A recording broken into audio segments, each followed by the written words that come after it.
রসকুণ্ডপুর গ্রামে স্বাক্ষর ও অক্ষর পরিচয়হীন লোকের সংখ্যার অনুপাত 4:1।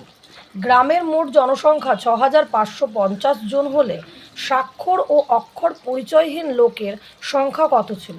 আমরা প্রথমে আমাদের যা দিয়েছে যে অনুপাতটা কত সেটা আমরা প্রথমে দেখে দেখে লিখে নেব। যে গত বছরে রসকুণ্ডপুর গ্রামে স্বাক্ষর ও অক্ষর পরিচয়হীন লোকের সংখ্যার অনুপাত 4:1 যা আছে লিখলাম। গত বছরে রসকুণ্ডু গ্রামে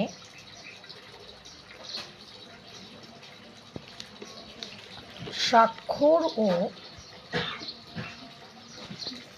অক্ষর পরিচয়হীন লোকের সংখ্যার অনুপাত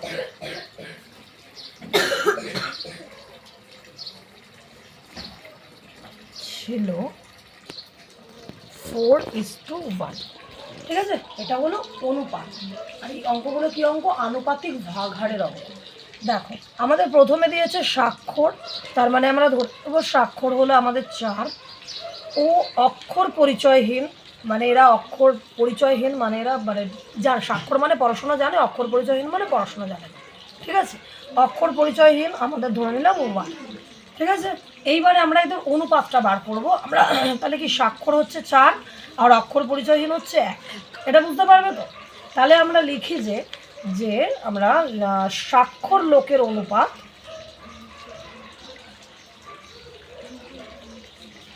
স্বাক্ষর লোকের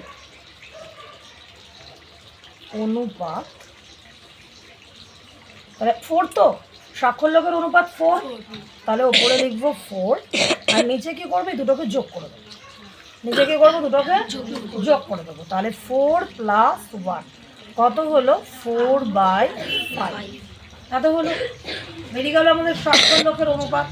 এবারে আমরা অক্ষর পরিচয়হীন লোকের অনুপাত বার করব। এটা বুঝতে কারোর অসুবিধা? এবারে করব আমরা অক্ষর পরিচয়হীন লোকের অনুপাত। তাহলে আমাদের অক্ষর পরিচয়হীন লোকের অনুপাত কত? আমরা কি জেনেছি? কত বলো? কত? 4:1 না, অক্ষর পরিচয়হীন সে তো স্বাক্ষর আমাদের 4 বেরিয়ে গেছে, দুজনের অনুপাত 4:1। অক্ষর পরিচয়হীন লোকের অনুপাত কি লিখবো আমরা? প্রথমে উপরে কি লিখবো? 1। কি লিখবো? 1। তাহলে 1 ওপরে লিখবো আর নিচে কি লিখবো? 4 + 1। তাহলে কত হলো? এটা 1/5। তাহলে এটা আমরা ওদের অনুপাত বার করব। ঠিক আছে, কি বার করলাম? অনুপাত বার করতে অসুবিধা নেই, তাই তো? প্রথমে যেটা দেবে সেটা প্রথমেরটা, পরে যেটা দেবে সেটা পরেরটা, আর নিচে যেটা হবে সেটাকে দুটোকেই যোগ করে দেবে। ওপরের বেলাও তাই, পরের বেলাও তাই। এইবারে বলেছে আমাদের, তাহলে আমাদের এতটা পর্যন্ত অনুপাত দিয়ে দিয়েছে, আমাদের এই লাইনটার অনুপাত আমরা বার করেছি। এইবারে বলেছে গ্রামের মোট জনসংখ্যা যদি 6,550 জন হয় তাহলে স্বাক্ষর ও অক্ষর পরিচয়হীন লোকের সংখ্যা কত? মানে এতজন যদি গ্রামের লোক হয় তাহলে স্বাক্ষর কত, অক্ষর পরিচয়হীন কত?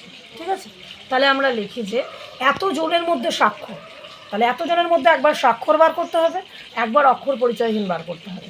তাহলে আমরা প্রথমে করবো এতজনের মধ্যে স্বাক্ষর, কারণ আমরা প্রথমে স্বাক্ষরই করে যাচ্ছি, তাই তো? তাহলে আমরা করি 6,550 জনের মধ্যে স্বাক্ষর লোক সংখ্যা। ঠিক আছে, লিখি 6,550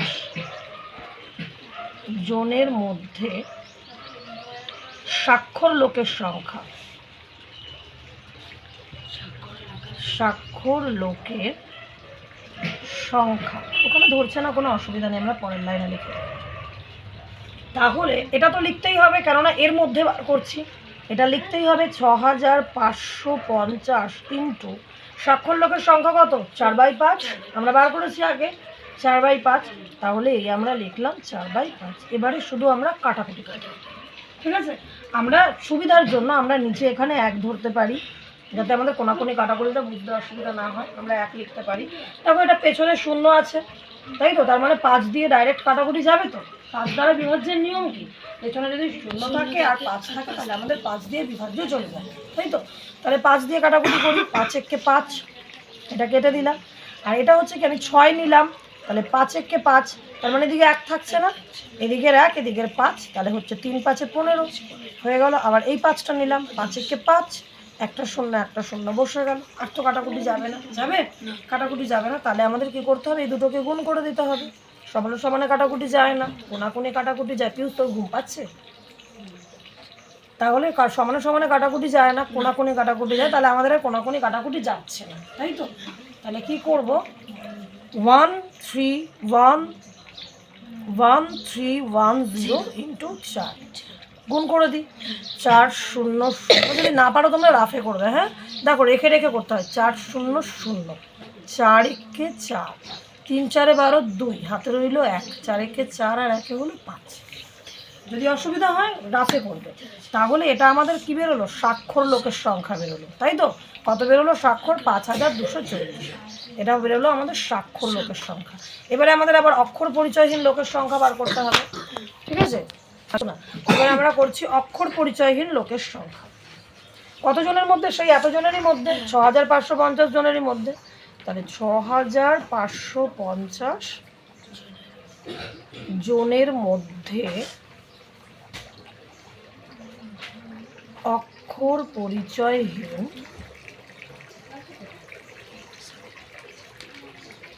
লোকের সংখ্যা। তাহলে আমাদের 6550 লিখতেই হবে, তাই তো?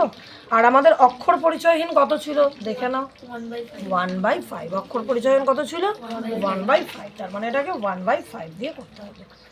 তাহলে দেখো 5 দিয়ে কাটলে কিন্তু আমাদের সেই একই সংখ্যা আসবে, তাই তো? 5 দিয়েই কাটলে একই সংখ্যা আসবে। তাহলে কি এসেছিল আমরা দেখে নিই, 1310, 1310, 1310।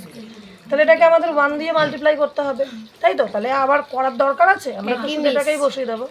তাহলে 1310, 1 দিয়ে গুণ করলে এটাই হবে, তাই জন্য আমরা এটাই বসিয়ে দিলাম, ব্যস্ত হয়ে গেল। তাহলে আমাদের 6550 জনের মধ্যে স্বাক্ষর লোকের সংখ্যা হলো এত, আর অক্ষর পরিচয়হীন লোকের সংখ্যা হলো এত। ব্যাস, এই হলো আমার অঙ্ক। দেখে মনে হচ্ছে এক পাতা ক্রস করে গেল, অনেক বড় অঙ্ক। আমি আরেকবার ছোট্ট করে বুঝিয়ে দিচ্ছি, কিচ্ছু নেই, আনুপাতিক ভাগ হারের অঙ্ক।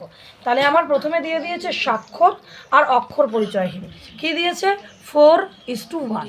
তাহলে 4:1 আমরা লিখে নিলাম, প্রথম লাইনটা যা দিয়েছে আমরা লিখে নিলাম, ঠিক আছে? এবারে স্বাক্ষর লোকের অনুপাত বার করলাম।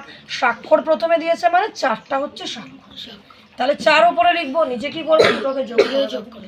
অক্ষর পরিচয়হীন পরে মানে আমাদের অক্ষর পরিচয়হীন 1, তাহলে 1 লিখলাম, নিচে দুটো যোগ করে দিলাম। তাহলে আমাদের এটা কি বেরোলো, এটা বেরোলো আমাদের অনুপাত।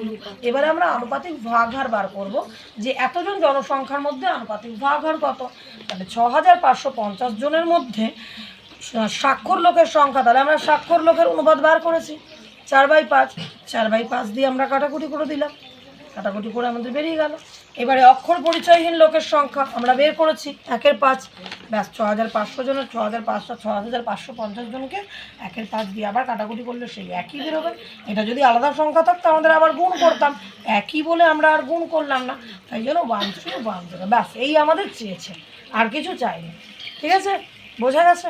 চলো, কারোর অসুবিধা নেওয়া? অসুবিধা বেশ বন্ধ করে তো।